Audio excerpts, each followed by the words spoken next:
تو ہر جگہ انشاءاللہ اس سے مقامی لوگ کام کو سمجھیں گے انشاءاللہ۔ اس طرح ہمیں ہر جگہ جا کر محنت کا نظم بنانا ہے.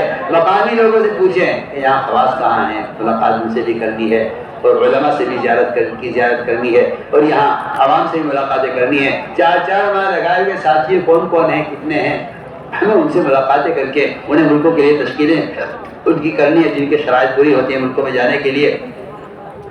ہر جگہ سے انشاءاللہ ہمیں نقد جماعتیں نکالنی ہیں، ہر جگہ مقامی کام جمانے کے لیے.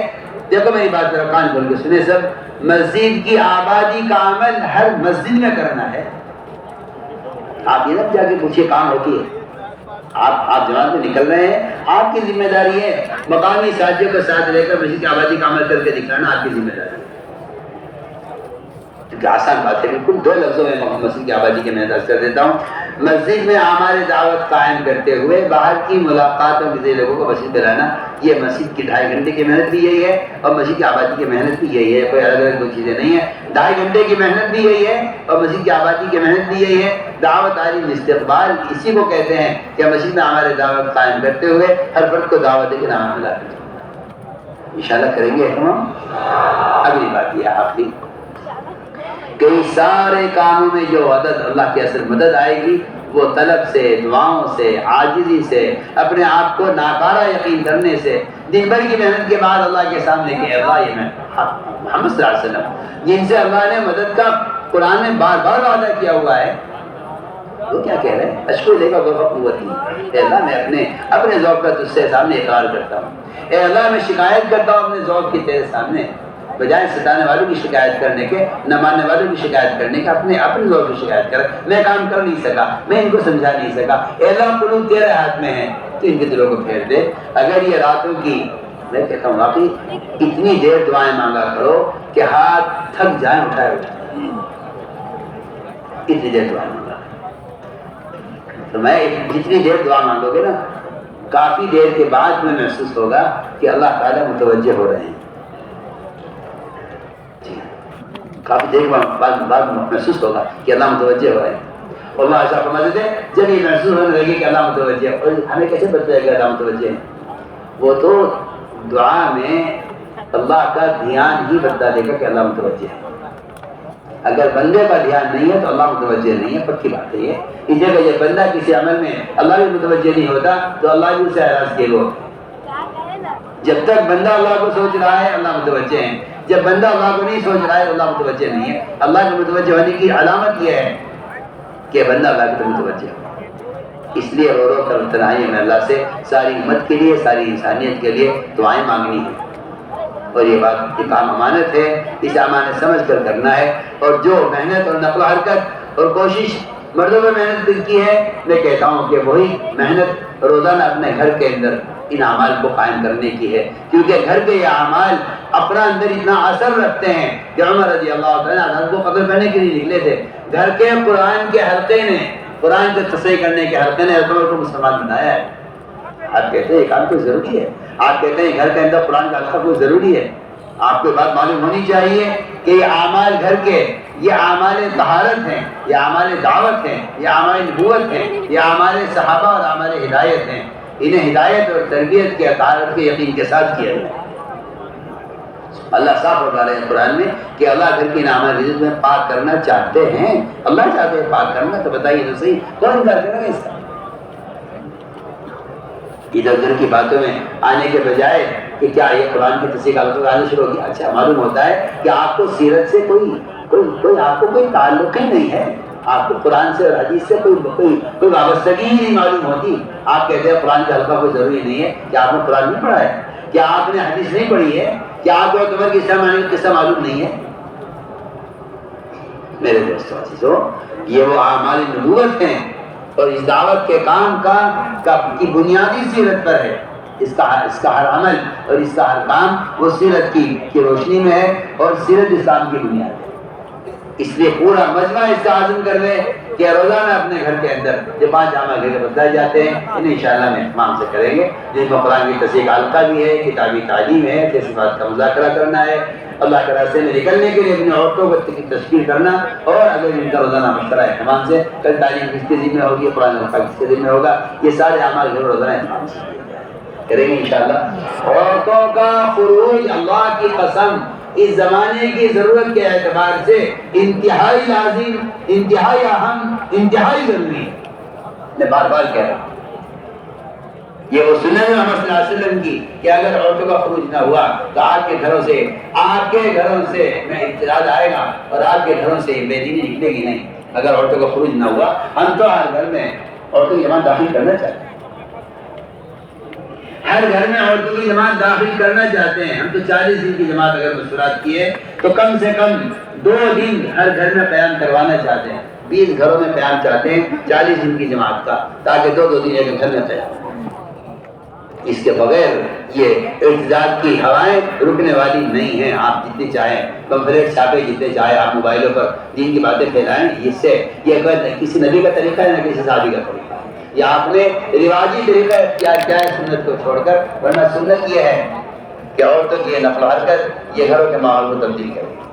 اس لیے یہ عزم کر لیں ہمارے سارے ساتھی، تین سے روزہ مردوں کی جماعت ہے، 2 سے روزہ مردوں کی جماعت کے ساتھ، تیسرے سے روزہ میں مجھے عورتوں کے ساتھ نکلنا ہے۔ یا مسجد کی جماعت کا مشورہ ہے، اس میں کسی کو اختیار نہیں ہے کہ میں مردوں کی جماعت میں نکلوں گا، عورتوں کی جماعت میں نکلوں گا، اختیار نہیں ہے۔ 2 سے روزہ میں آپ نے جو وقت لگا لیا ہے مردوں کی جماعت کے ساتھ، یہ تیسرے آج کے مہینے کے سے روزہ ہیں، یہ مستورات کے ساتھ ہیں۔ 2 چلے آپ کے لگ گئے ہیں مردوں کی جماعت کے ساتھ، یہ تیسرا سال آپ کے خروج کا مستورات کے ساتھ ہے۔ کہ اگر اس کو مسیح کے سلسلہ میں رابطے کرنے، چاہے وہ بیرون کا خروج ہو، چاہے وہ چلے کا خروج مستورات کا، چاہے وہ سروزہ کا خروج ہو، چاہے وہ مستورات کا عشرے کا خروج ہو، اگر یہ خروج آپ کی مسجد کی طرح سے ہوگا تب تو یہ قابو میں آ سکتا ہے۔ کریں گے ہم فالو؟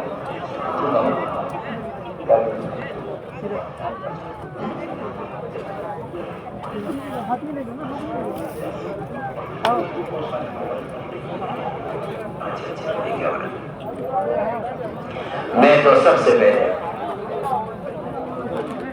آپ تمام بمبئی والوں کے اس اجتماع کے طلب کرنے پر دل سے شکر گزار۔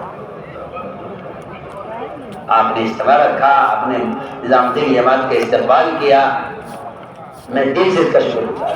اور خاص طور پر وہ یہاں کے تمام خواص عہدیدار، چاہے وہ مسلمان ہو یا غیر مسلم ہو، جو بھی تعاون کسی بھی کیا ہے، بجلی کا، پانی کا، زمین کا، خیمے کا، جو بھی تعاون کیا ہے۔ حدیث میں آتا ہے من جاہد غازی فی سبیل اللہ فقد غزا، کہ جو جماعت میں نکلنے والے کے لیے کوئی بھی انتظام کر دے گا کسی بھی طرح کا، اللہ تعالیٰ اس کو نکلنے والے کے برابر اجر دے گا۔ اس لیے ہم دل سے یہاں کے انتظامیہ کا اور یہاں کے جو ہے پولیس کا اور یہاں کے تمام عہدیداران کا اور تمام اہل خیر حضرات کا، اور خاص طور پر کہہ رہا ہوں کہ میں علماء کا دل سے اس بات کا کہ اس تعداد میں شاید علماء جمع ہوئے، اور الحمدللہ اس کا انہوں نے فکر لیا کہ انشاءاللہ ہم مسجدوں کو وقت دے کر عوام کی تعلیم اور تربیت کی طرف متوجہ ہوں گے، اس کا ماشاءاللہ فکر لیا ہے۔ تو ہم اپنے دل سے سب سے کی طرف کا شکریہ ادا کرتے ہیں آپ حضرات کا، اور شکریہ ادا کرنا کیا، یہ تو آپ حضرات کے ذمہ ایک فریضہ تھا، اس کو آپ نے ماشاءاللہ مل جل کر ادا کیا ہے۔ مجھے بھی اور آپ کو بھی سب سے پہلے اس نعمت پر اللہ کا شکر ادا کرنا کہ محض اللہ کے فضل سے ہوا ہے۔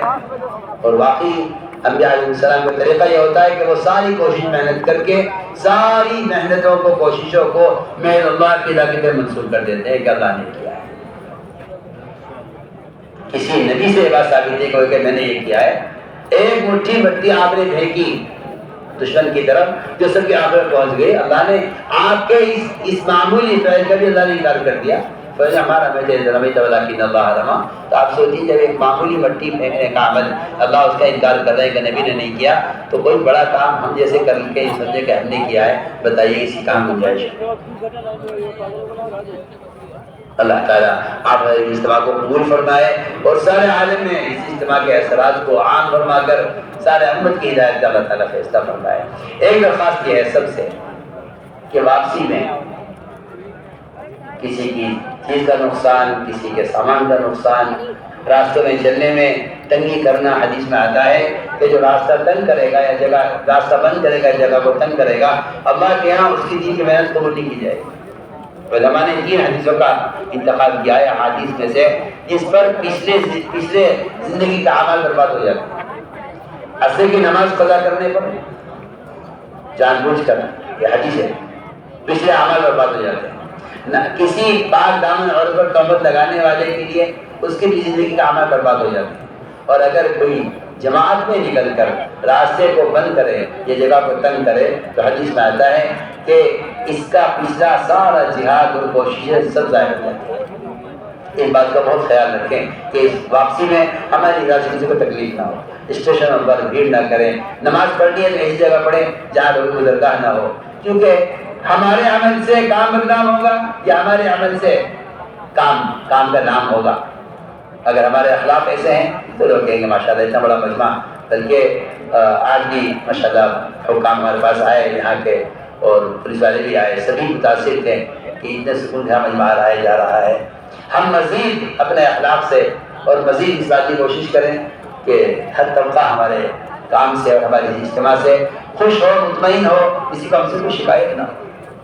اس لیے واپسی میں گاڑیاں دوڑانا، آگے بڑھنا اور سیٹیاں بجانا، یہ سب طریقے ہمارے طریقے نہیں ہیں۔ ہمیں تو سکون، وقار، سنجیدگی کے ساتھ ہمیں بتانا ہے نا، ہمارا کام یہ ہے، ہمیں تو بتانا ہے، ہم نے تو کام کی ذمہ داری ہے نا، کام کی ذمہ داری ہے، ہم عام پبلک تو نہیں ہے نا، ہمیں تو اپنے کام اپنے عمل سے بتانا ہے کہ ہمارا کام کیا کریں گے انشاءاللہ اس کے اہتمام۔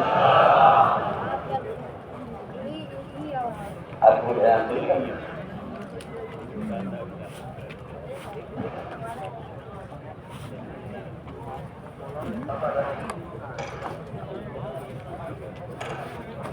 الحمدللہ درود شریف پڑھنے کوئی عذر نہ ہو تو ایسے بیٹھے تحیات میں بیٹھتے ہیں۔